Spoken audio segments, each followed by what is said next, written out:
Good evening, everyone. I'm right up here. It's great to be with you tonight. My name is Nathan Hoag. This is the building where I office and have been officing for a couple of years. My family and I live a block from here. We have been invested in Inglewood for a couple of years now. We love this city. We love District 1.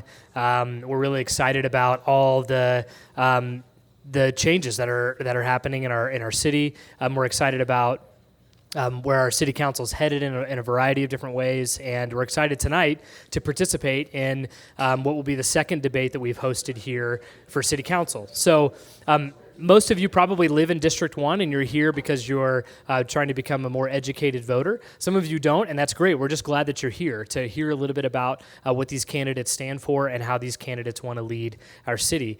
Each of these three gentlemen have stated at one time or another to me and elsewhere that regardless of whether or not they're elected, they want to continue to serve and care for the city of Inglewood. And I think that makes them really admirable people, and I'm really excited to follow them in any capacity, whether it's on city council or off of city council. The goal tonight is that you would hopefully leave feeling more educated, like you have a better idea of what these candidates stand for, and so you can vote with a little bit more confidence. There's a few little just sort of housekeeping things I want to let you know about before we get started. Up front, if you haven't found it yet, it's where we have some food and beverages, hopefully make you a little more comfortable.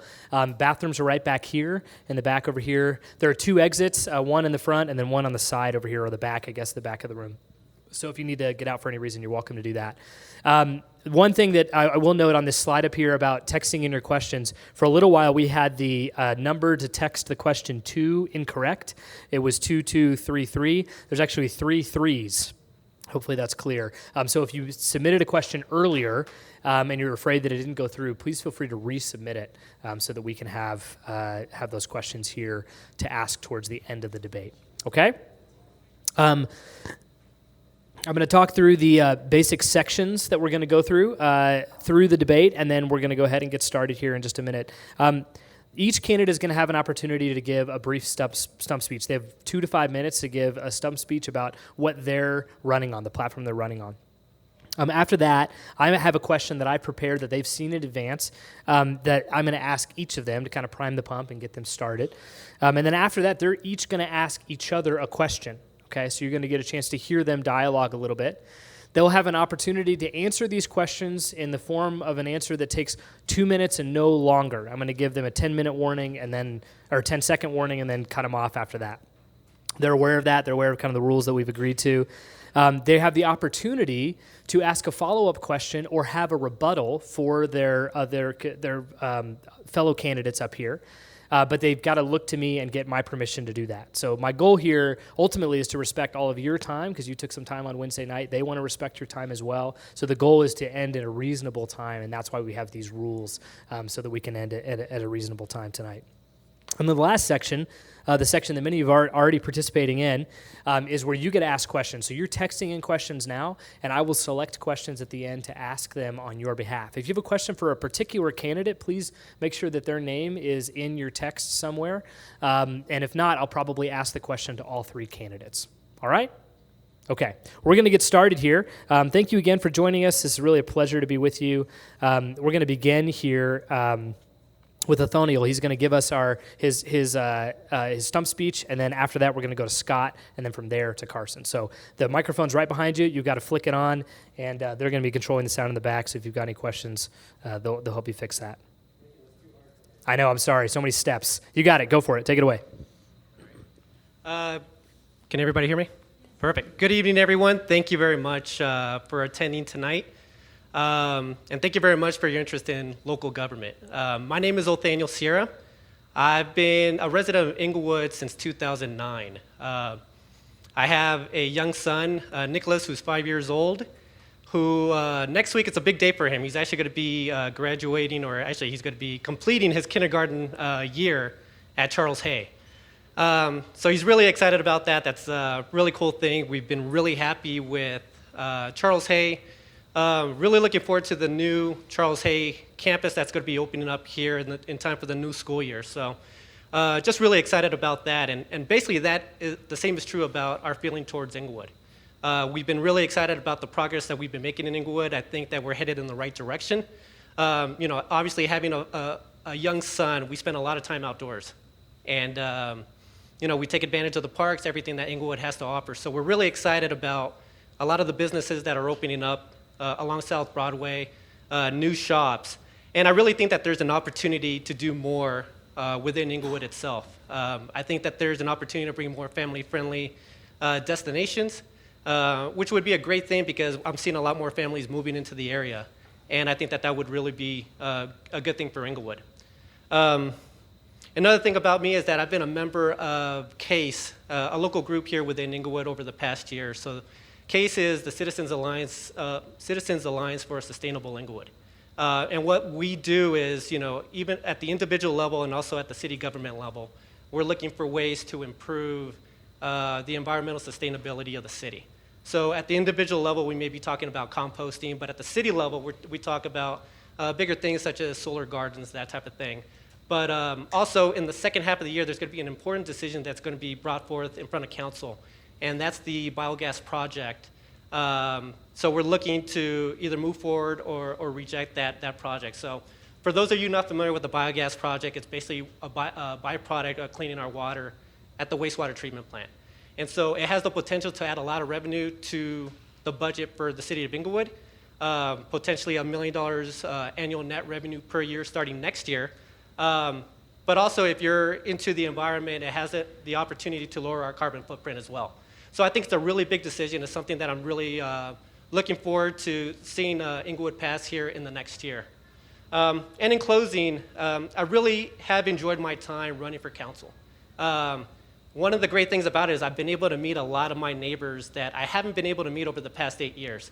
So I've made a lot of relationships, met a lot of friends. We talked about the city, things that are going right, things that are going wrong. And one of the things that, obviously some of the concerns are crime, the homeless issue, zoning is another big one that comes up. So, obviously these are things that we're going to have to work on here in the city of Inglewood as a group. In terms of crime, obviously the police department coming online next year I think is going to be play a big role with crime in the sense that we're going to have additional holding cells to get the police back out on the streets quicker. We're going to have additional technology that'll help us prosecute cases. So I think that would be something that would help crime. Homeless, we have groups in the city right now that are working towards improving that situation. And from my perspective, I think we need to look at what else we can be doing from the city government level to help augment what the other groups are doing today. So that's something that I really would want to look into. And then third would be zoning. So anybody that's familiar with me and listened to my candidate speech when it first started back in January with City Council, one of the reasons that brought me to Inglewood back in 2009 was the ability to raise a family here in Inglewood. I love the single family homes. I love the fact that my neighbor's yard or house wasn't right on top of mine. It just felt like a great place. It really had a small town feel to it. And I think that that's still true. But the vision that I have for Inglewood is that, just the single family homes. I know that there's a lot of zoning changes that are going on. And part of that has to do with the fact that we need more housing, not only in Inglewood, but more in the metro area as well. But I think that there's opportunity to increase housing, but not in the neighborhoods, more in the commercial areas that we currently have within District 1. So that would be my first priority instead of actually encroaching within the neighborhoods themselves. So that's really what I find important in terms of my candidacy. Thank you very much for attending tonight. Please text in your questions, and I'm looking forward to tonight. Thank you so much. Thank you very much. Scott, we'll go to you. Please remember to hold the microphone up close to your mouth. We're recording this so that the rest of the citizens can listen. How's this? That's fantastic. You got it. Hello, everybody. My name is Scott Danford. Proud Inglewood citizen. I was born and raised in Denver, as were my parents, my grandparents, my great-grandparents, and my great-great-grandparents. I've lived in District 1 for 22 years now. The reason I chose to put my hat in the ring for Inglewood City Council was to do better, to be a bigger part of something else, to give back to the community that has given so much to me. As you know, I'm a dad, a local business owner, a volunteer, husband, coach. Really, really love everything that Inglewood provides for us.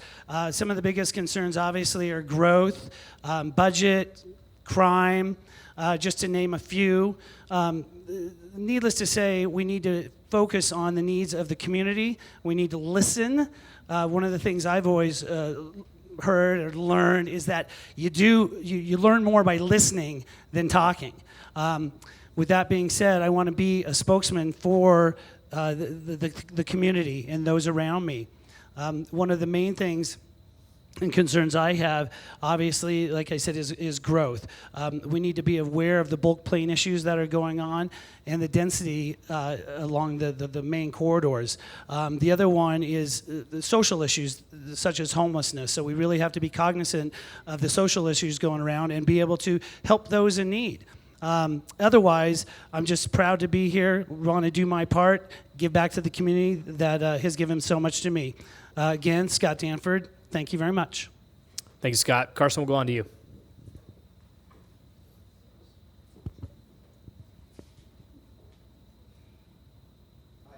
Do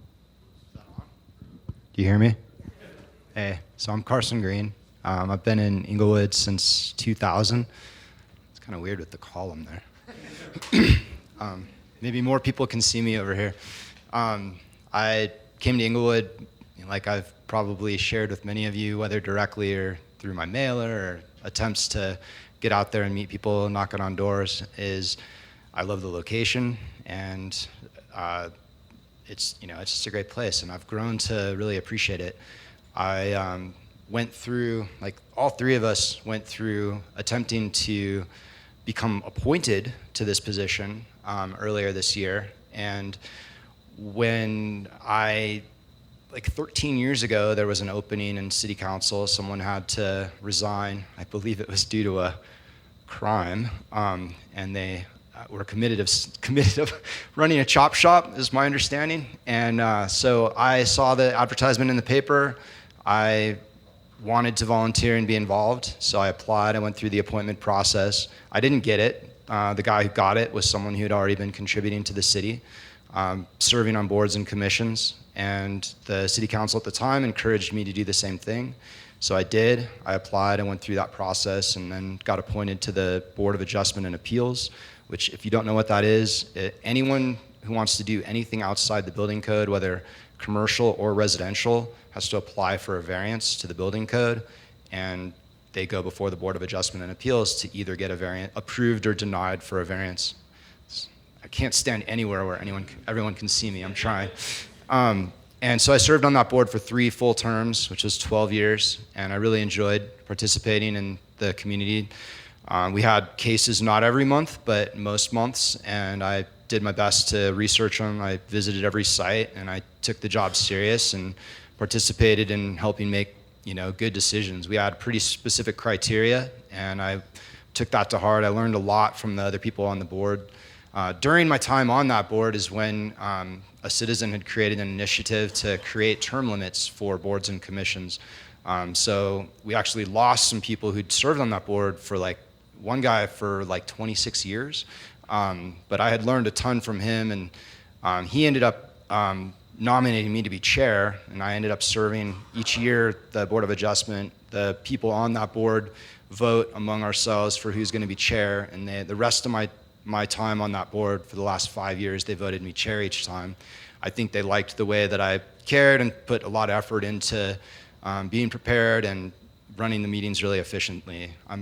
What I do is my buddy and I have a software company that we started in we incorporated in 96, and I got involved right away in 97. My partner started it. We've been running it now, so we're in our 22nd year, and we've been designing and building and implementing, supporting, maintaining complex systems in a variety of industries. So what I'm used to doing is going into situations in all sorts of different industries and learning what they do to make money or what their issues are, and figuring out a way to efficiently solve that within a budget, and designing complicated systems among disparate groups of people, other development teams we have to work with, people that we're selling to and designing with, and there's all sorts of things that go into that. I like working on complicated problems. I'm a natural collaborator. I like to work with other people. That's who I am. So for me, going for city council, I'm glad I didn't get it 13 years ago, because I later, I learned how much effort that was. At this point in my life, I've built the business up to the point where I can put the time in. I recognize it's a huge commitment of time. My approach to this is that I will educate myself with all information provided from the city, because there's a lot there, as well as digging into things myself and learning and being as prepared as possible for each issue that comes before City Council, and participate in collaborating with the other members of City Council and city staff in coming up with good long-term decisions for the city. Example, I think it was fantastic back at the end of World War II that the mayor had the vision to buy up the water rights. We're all in a pretty good position water-wise. I remember in early 2000s, Golden's taps went dry, even though Clear Creek runs through Golden. That's all Coors water. Carson, you got 30 Inglewood, we didn't seconds even left. have watering restrictions. So I want to participate in making good long-term decisions for the city. Thank you. That's great. Thanks very much. Okay. Now we'll go into a couple of prepared questions. You've got a little bit of an idea of where these candidates are coming from. And now I've got a question for each of them. Carson, you can hang on to the mic because the first one's for you. They've seen these in advance. They've had a chance to think about these. The first one, to Carson, Cushing Park has been considered a hub for trafficking and homelessness for some time now. What are the causes of this? And is there anything you, as District 1 City Council member, would do to slow or stop the trafficking and provide resources for the homeless? It's a pretty complicated, heavy question. As we all know, in general, homelessness is a huge, ongoing, current, top topic in our city. Since the question has been addressed as Cushing Park specifically, I looked into that more. I didn't know a lot about Cushing Park. These questions were given to us ahead of time, so I went ahead and looked into it. I talked to the police about it and tried to find out, what specifically about Cushing Park causes it to be a hub for trafficking. I wasn't even sure what trafficking they were talking about at first, but I'm pretty sure they meant drugs. Cushing Park is right by the corridor of the South Platte, which, because partly our homelessness problem has increased because Denver has enforced the camping ban and pushed homeless people out of downtown Denver more and more, and a lot of them come down the Platte, and the Platte right there at the north end of Inglewood, Cushing Park is right next to it. The cops told me that it's also partly proximity to Walmart, which I didn't know this, but the Walmart in Inglewood is one of the highest crime rate Walmarts of all. There's a huge amount of shoplifting problems there. I had no idea. This information was told me by police, and I haven't double checked on all this, but that's what I've been hearing and learning. You've got 30 seconds left. How much? What? 30 seconds. 30 seconds? Oh, okay. So as far as dealing with the homelessness problem, I'm a big fan of the guy who spoke at City Council on Monday night. I've talked to him outside of, so Travis, I think it's Smith, who's part of Impact. He's got some incredibly good ideas. I think the city would be well served to continue to learn from him. And there's the Change the Trend Network where I met Nathan. That the city hosted a Change the Trend forum. I learned a bunch about the perspective of the groups that are helping the homeless. I'm wrap for up your that. comments. As far as city money, if we can afford it, I'm into participating. Thank you very much, Carson. Next question is for Nathaniel. We take pride in having rights to water in Inglewood, but our water quality has come under much scrutiny recently. Can you tell us how you would improve our water and what we can do to monetize methane at our treatment facility? All right. So to answer the first question, so Inglewood is already doing something about the taste of water. So there's a big Dry Creek diversion project that's currently in the works that we should see online here by the end of this year or the beginning of next year. So what that's going to do is going to remove some of the hardness in the water, including the, I want to say chlorine. So that's going to improve, or excuse me, the calcium. So that's actually going to improve the taste of the water. So that's coming shortly, hopefully by the beginning of next year. In terms of the methane, so I talked about that a little bit in my introduction. So the biogas project is obviously a big thing for me. For those of you that aren't familiar with the process, one of the byproducts of cleaning the water at the wastewater treatment plant is, producing methane as well as carbon. So the two of those are considered a biogas. And we did some research, or the city of Inglewood hired a consultant, and the consultant came back and basically stated that, hey, you could turn that biogas into a compressed natural gas and sell it back to oil refineries and oil companies overall as part of a renewable tax that they need to adhere to. So they did the numbers. There's $1 million worth of additional tax revenue that we can see by selling that gas to oil companies. Obviously, it'll improve the carbon footprint as well, since we won't be burning off the methane like we're currently doing, since we're not using all of it in terms of the internal process. So, some of the reasons why people are against the project is obviously the initial high cost to the project, which is about $3.8 million. So if you're looking at it in terms of $1 million of annual tax Got about 30 revenues, seconds left. we're looking at about a 4-year payback period in terms of making our money back.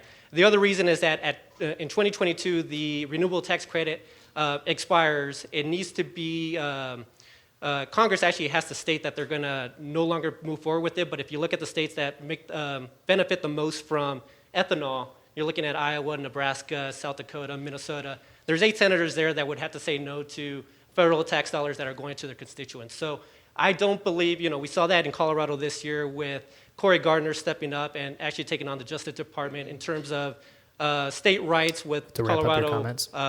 benefiting with legalized marijuana. So I see the same happening with the renewable tax credits in 2022. Great. Thank you very much. Scott, this last question is for you. Although we have, quote unquote, money in the bank, our city is approaching some major infrastructure costs. What can we do to prepare for those, and how would your presence on council help us maintain fiscal sustainability? Yes, yes, we have a few dollars in the surplus, but my first thought would be, let's make sure we've got reserves in case of an emergency, first and foremost.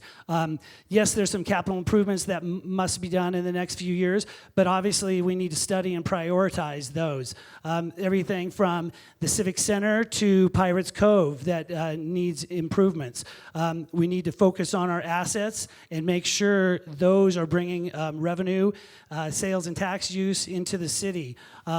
I'll be, with me being on council, I will help ensure that we continue the path of financial stability by really studying and listening and focusing on what really makes a difference in our community and making sure that the most proper capital improvements are done first and foremost.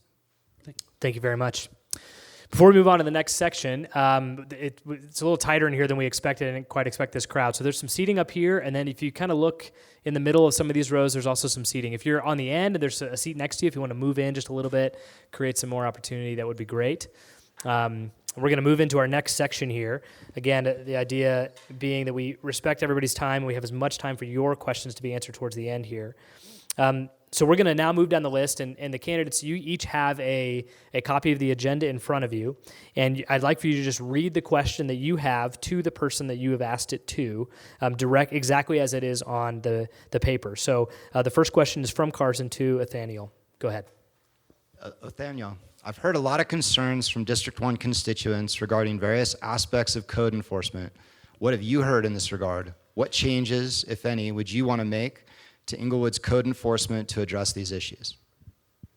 You'll have 2 minutes to answer that question. Thank you, Carson. So code enforcement, obviously, it has come up with some of our conversations with the citizens. So right now we have four code enforcement officers patrolling all of Inglewood, which is 32,000 residents.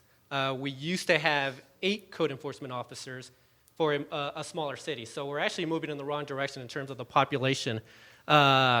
So what we really need to do is in terms of council, we need to look to see if there's a way that we can go ahead and increase the number of code enforcement officers for a growing city. Because code enforcement does play a big role in the management of the city. They may be the first phase of preventing crime. They work on areas that haven't been kept up with, either where it's weeds or just a dilapidated area. So that may be an area that crime may start first. So obviously, it is something that we need to look into as council, see if there's something that we can do in terms of just increasing the number of code enforcement officers available on the field. Thank you very much. The next question goes from Nathaniel to Scott. Scott, so housing and zoning obviously are hot topics in Inglewood, including here in District 1. Accessory dwelling units, multiple dwelling units, and the planned unit developments such as the one on 1327 West Tufts have come up often in conversations. Where do you stand on some of these issues and overall with development in Inglewood? Scott, you have 2 minutes. Great. Good question, because obviously growth is one of the most important things we've got going on in the city right now. I think growth needs to be planned and well thought out.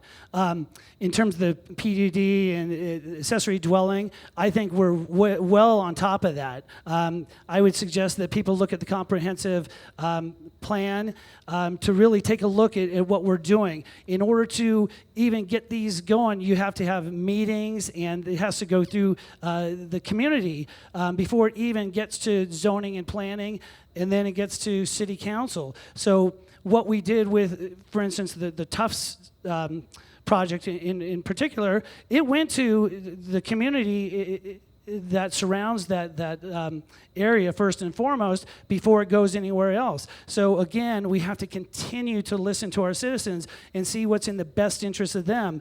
It so concerns me, again, when a 3-story triplex is being built next to a small railroad home. We have to be very diligent about what we're doing there. Yes, people are going to continue to move to Inglewood, but we have to be smart about our development. Otherwise, continually work to get the citizens' feedback to move forward in the best interest of everybody involved. Thank you very much. Scott, now you can keep the microphone. You're going to ask a question to Carson.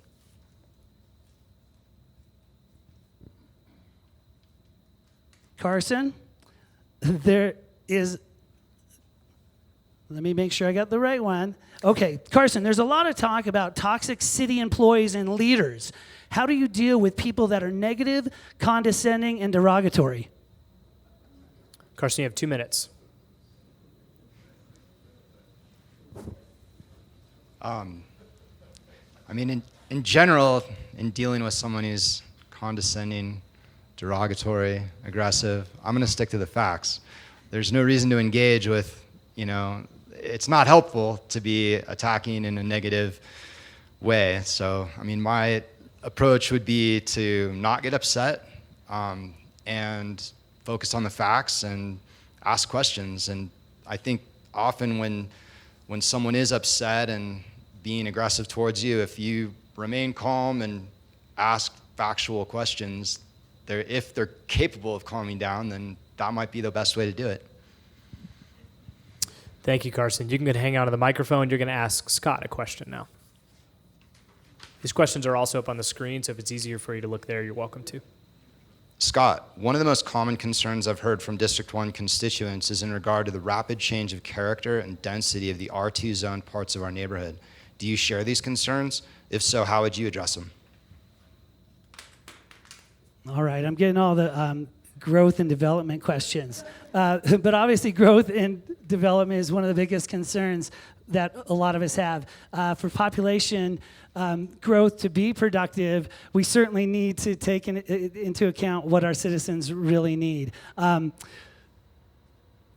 Obviously, again, reiterating about the R2 zoning and how we have to be cognizant of those in the community. I'm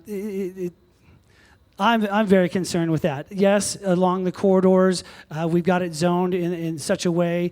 But again, when the tiny little house is being overrun, that is really concerning to me. I have a developer next to me that's putting in a 4,000 square foot home, and I've got a little 1,500 square foot home. I was very concerned with the drainage coming off of his property. Well, the city didn't even know because they didn't look at it the way I look at it. So again, it's a concerned citizen getting out there and making the phone call. I want to be that voice to those citizens that have concerns, that have problems, that people will go look at it in a different way and make the sound judgment that's going to be beneficial for all of us. Thank you very much. Scott, now you have a question for Nathaniel. Nathaniel, Do you think our downtown South Broadway corridor is healthy, successful, and vibrant? If not, what would you do to improve or change it? You didn't get one of my door hangers, did you? So this obviously this is a big topic for me because I do have a 5-year-old son, and we spend a lot of time outdoors and just doing things.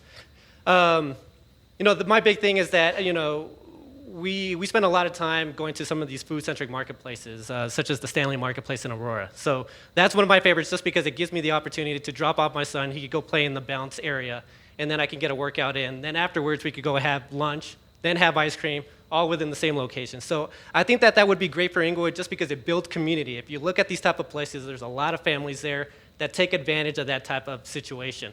And just with our proximity here in Inglewood, it makes a lot more sense as well because there's a lot of groups, whether you were right off the light rail station with the Hampton area. So if there's a way that we can do it within the city center area or just right around that area, I can see a lot of people getting off the light rail before they're going home or on their way from work. I could see a lot of traffic being brought in that way. And so right now we're a pass-through city, so anything that would have people stop by in Inglewood would make a lot of sense, and it'll obviously raise the sales and the use tax revenue. The other thing is that within the plat itself, it's actually a big bike corridor. So I'm a cyclist, and so we do a lot of rides. And one of the groups that I ride with is the Denver Cycling Club, and we actually meet at the Panera in Sheridan. And so we're meeting there, but we're not meeting in Inglewood, which would make a lot more sense for us to meet in Inglewood if we had a place to go to. So we have about 20 or 30 riders every Saturday, right, up to Deer Creek or up to Red Rocks. So I think that would be an area that we would stop at because normally afterwards we stop for a beer or stop for food. So it just makes a lot of sense based on where we're at to take advantage of where we are in terms of proximity as well. So definitely is room for improvement there and an opportunity for the city of Inglewood. Thank you. Did you have a rebuttal? No? Okay. Last question here is from Nathaniel to Carson. So City Council will have a big decision to make in the second half of this year, Carson, which is the biogas project. If you were to vote today, would you vote yes or no, and why? So I recognize, based on what happened on Monday night at Monday night's study session, that first of all, whoever doesn't know, the biogas project is on the wastewater treatment plant, which is owned by Inglewood and Littleton, and the decisions about it are made in joint. And there's a meeting, so Littleton and Inglewood City Councils meet once a year to make decisions about what's going to happen with the wastewater treatment plant in general. As our city manager, Keck, told the city council in the study session on Monday, for the meeting in July with the Inglewood and Littleton City Councils, there's going to be an updated report as far as the biogas project in general. I'm very interested in preserving the environment as much as possible and making good decisions for longevity. I love Colorado. I love the earth. I spend a ton of time outdoors. My hands are torn up because I'm a rock climber. I care very much about the environment. Stopping burning the methane and capturing that and being able to make money with it makes all kinds of sense to me. I'm concerned about what the cost of it's going to be and how fast we can actually recoup that, especially if the RIN credits, which are how we can make money from capturing that gas, whether that's going to outlive the 2022 deadline that they're currently set at, because even though under Trump we may still have that ongoing, his EPA head has said that they will continue, but I think that's questionable.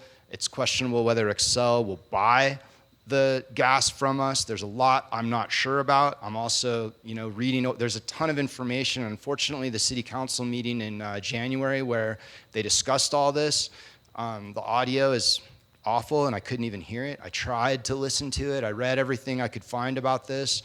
I'm not sure. I'm interested in what Keck is going to be delivering to the joint meeting in July, and I would have to take that information in to make a decision.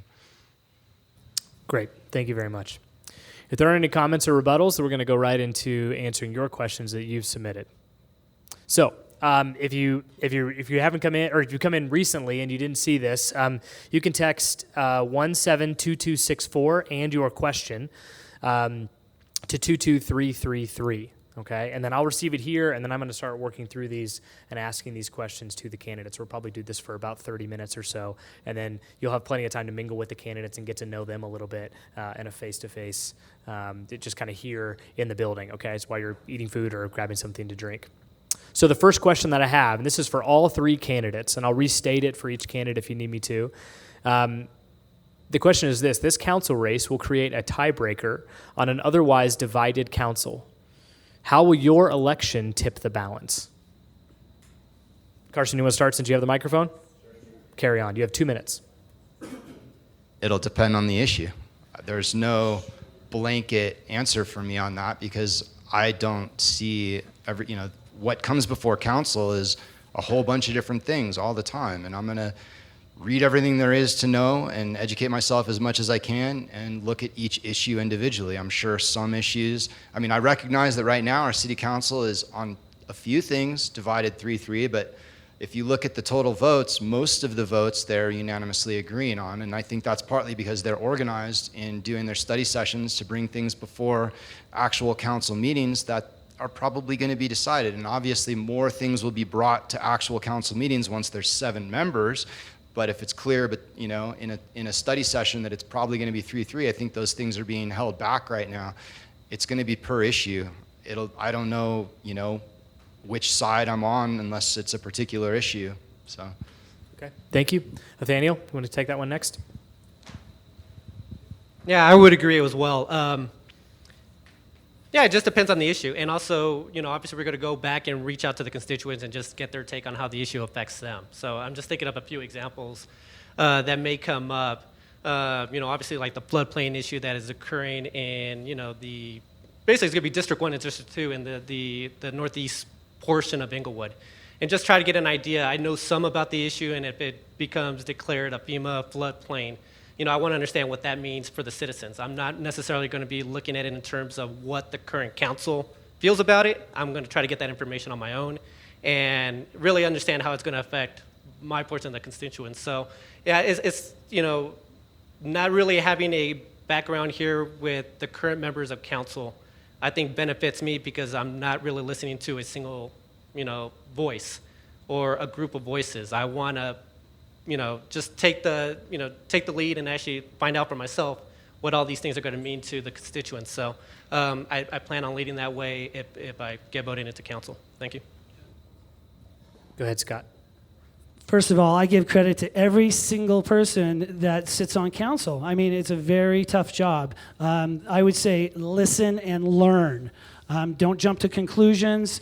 Do your due diligence, learn about the issue, and then make a educated decision. Every time there's something that comes up, yes, I've heard about the divisions, but I'm here to work on collaborating. From the years and years of team sports, it's about working together for the common good. It's not about me as an individual, it's about us as a community. Thanks. Thank you very much. This next question, I'm just trying to understand it. The question is about why we're even having a special election. Okay, so this person would like an explanation for why are we having a special election, and why did the former person who is in this seat that you're running for leave office? So I think this is simply just an information question. Scott, you want to take it? If any of you guys want to add anything, you're welcome to. Go ahead. Well, of course, Joe Jefferson held the seat in District 1 for a number of years, and in November, he won the municipal judge position. So with him taking on that position, it freed up this spot or this vacancy in the District 1 for City Council.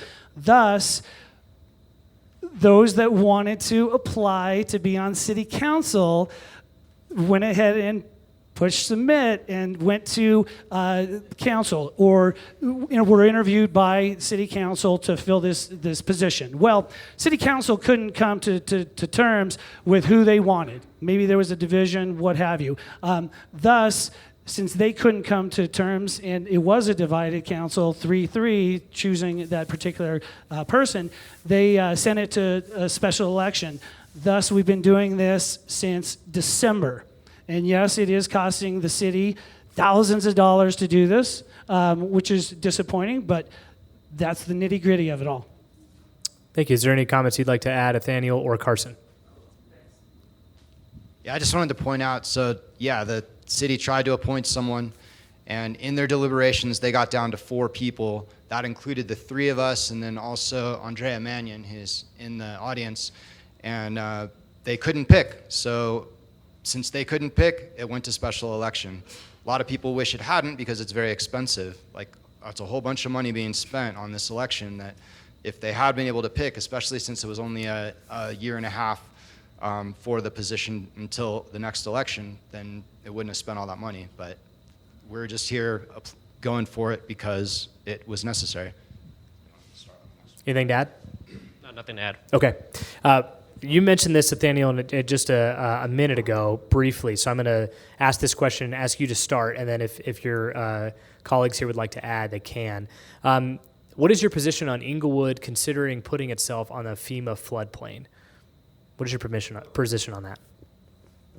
I kind of answered this already. You, Can you hear it? you, I think you did answer it, but if you could restate your answer, and then I want to give your colleagues a minute to Yeah, respond as so well. I'll have to do a little bit more research on the issue, but the way that I understand it, if it gets declared a FEMA floodplain, it means that the residents within that floodplain area would have to buy or would have to get FEMA insurance. So it takes them out of the, it doesn't give them an out in terms of choice for buying flood insurance. So I see that as a negative. If I was a resident within that floodplain, I would have to do a little bit more research to find out what are the other pros and what are the cons to that type of issue. But it's definitely something that council is going to have to consider here pretty shortly, because I believe the floodplain was designated in January of this year, if I remember correctly. So. Would you like to add anything to that? I think one of the things there is that being designated that we want the residents to be able to, yes, you may be forced to get insurance, but at the same time, we want your property protected. So when it comes down to it, if FEMA designates it that way, it's going to benefit us in the long run should there be some kind of emergency issue that comes along with flooding. Hopefully that would never happen, but that's kind of the gist of it. Okay. The next question is to all candidates, and there's a specific statement here at the end that I'll make sure we get. It says, if elected, would you support keeping our current city manager? Please be clear and answer yes or no. No tap dancing around the issue. So, no tap dancing whatsoever. Would you support keeping our current city manager if elected? Is this a yes or no question? It's a yes or no question. You're Yes. welcome to add to that Yes, if you'd keep. like, as long as there's no tap dancing. Carry on. So yes, keep. No, I've been a big fan of what City Manager Keck has brought to the city of Inglewood. He's put the budget in a great position, obviously with the help of City Council. So I'm definitely in favor of keeping Mr. Keck in office. Great. Thank you. Carson? I'm a tap dancer. I don't know. There's too much information that would go into that for me. I don't know why that's even being asked, and I'd be interested in understanding why. So whoever's posing the question, if you want to let me know why you'd want to get rid of City Manager Keck, I'm interested. I have a board back there with Post-its to put up issues, concerns, objectives, ideas. I'm interested. I'm taking in information. That's what I've been doing, knocking doors. So I'm interested. I don't know why that would be. Good point. From all the interactions I've had with Eric, they've been positive, and he's been very forthright with what's been going on in the city. So for me, I would say yes, but of course, if there are issues, I want to hear them. And that's what we're here to do, is listen and move forward in a positive way. That's great. Thank you very much. Question to all candidates. How would you promote a strong partnership with Inglewood Schools? Scott, since you have the mic, would you like to start with that?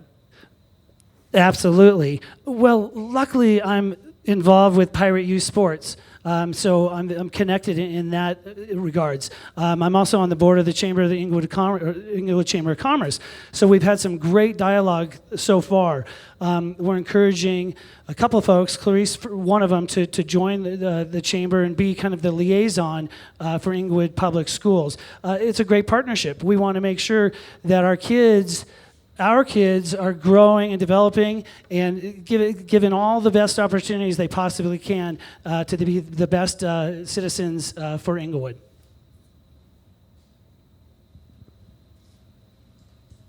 It's a really good question. Actually, I was having this conversation earlier about the school system. Obviously, being a parent, the Inglewood public school system is very important to me.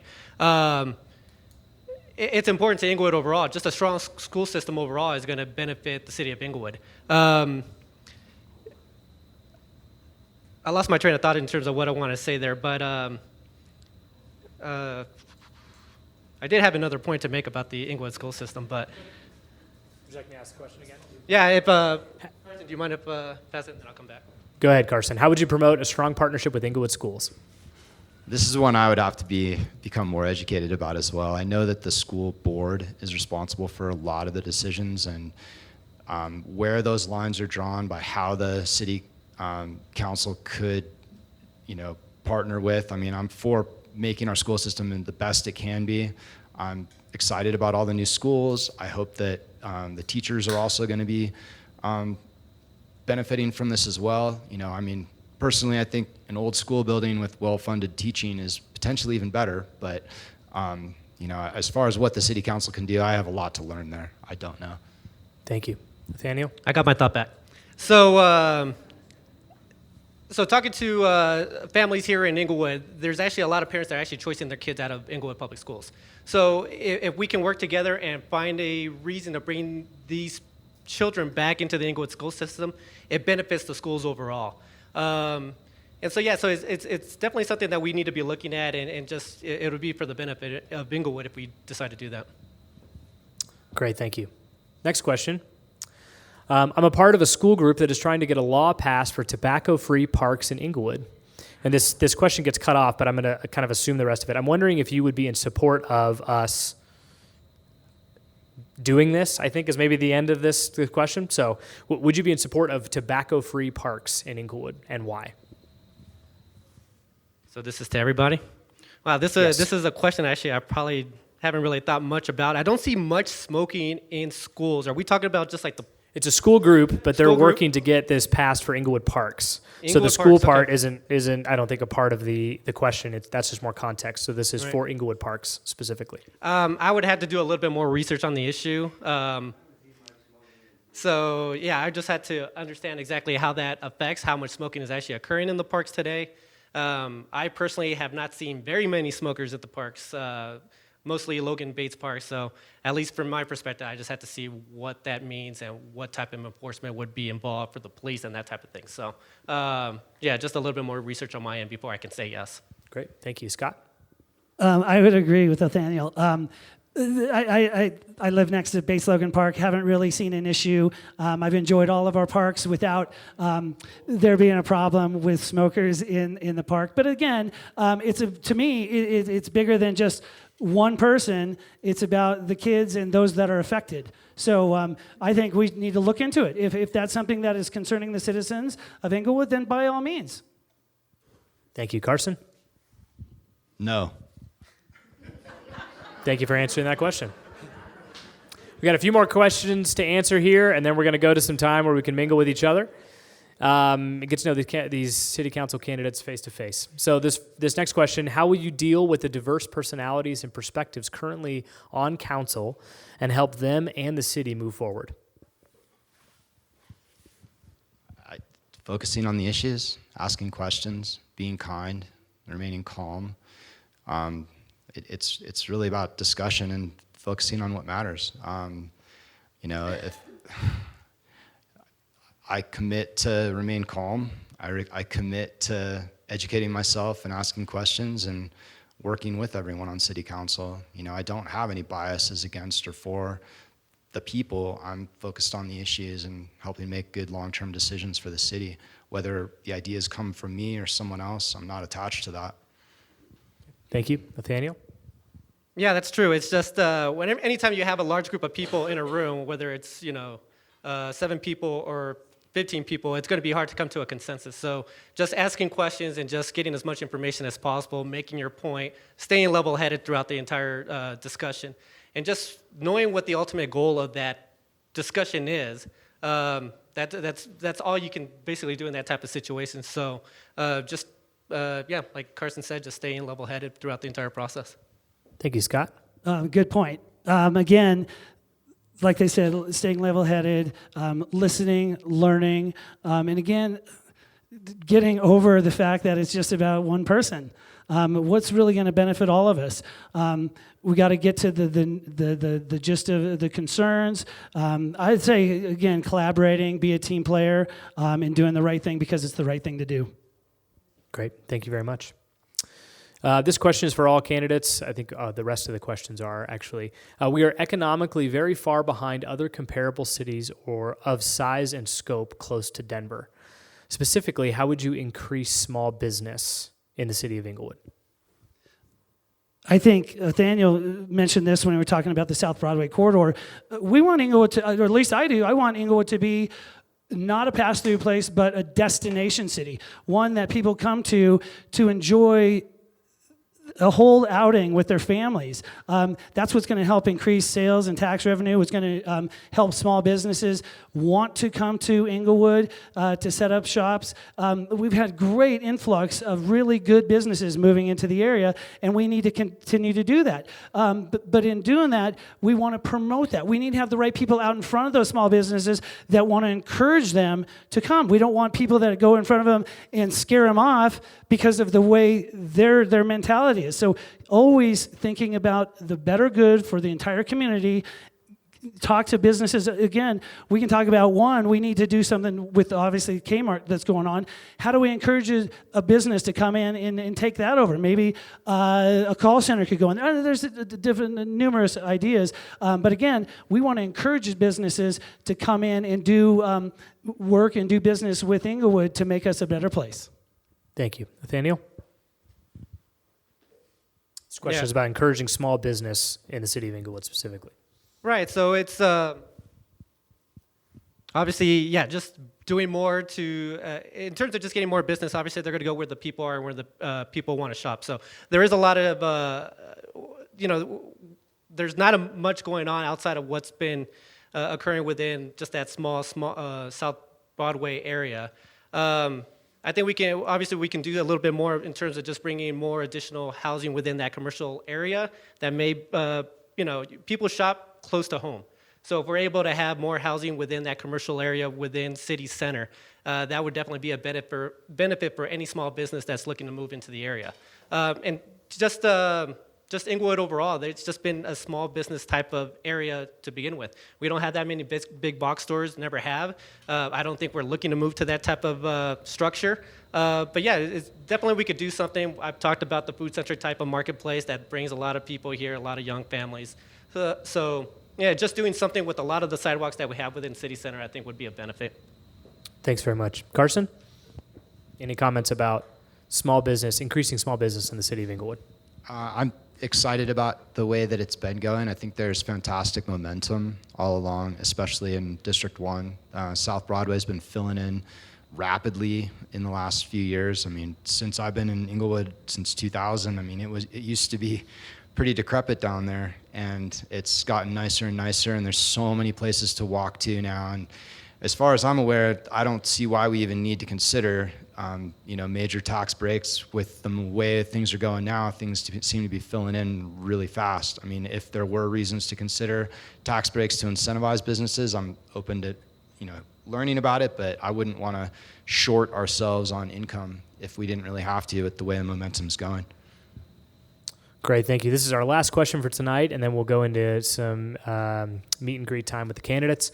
This last question is for all candidates. It says, is R2 zoning in District 1 still appropriate given the massive changes in the metro housing market? Scrape-offs are a big concern on my block. Carson?